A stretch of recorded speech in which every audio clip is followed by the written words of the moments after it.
ما ينفعش تكون شغال في المستشفى ومش عارف ايه هي الويست سيبريشن، الفصل بين النفايات. ازاي بنفصل النفايات اصلا؟ اللي هو بيبقى عندي 3 انواع من النفايات.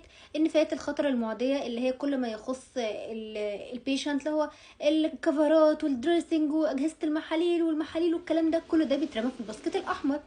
والباسكت الاسود اللي هو حاجات شبه منزليه، الورقيات كلها. اما السيفتي بوكس كل ما يحدث كسر او جرح، يعني ممكن نرمي فيه السرنجات والمشارط وازاز الدواء، لان انت لو حطيت ازازه الدواء في الباسكت الاحمر ممكن مع هبده العامل ليها تحدث كسر فتقطع الكيس.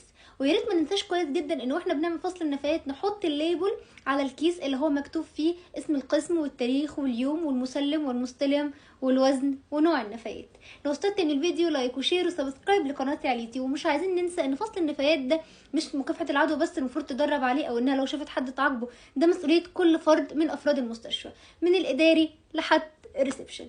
لازم لو شفنا اي حاجه غلط نبدا نعدلها، مش عشان نجازي بل بالعكس عشان نحسن مستوى المستشفى ونقلل من عدوى المستشفيات.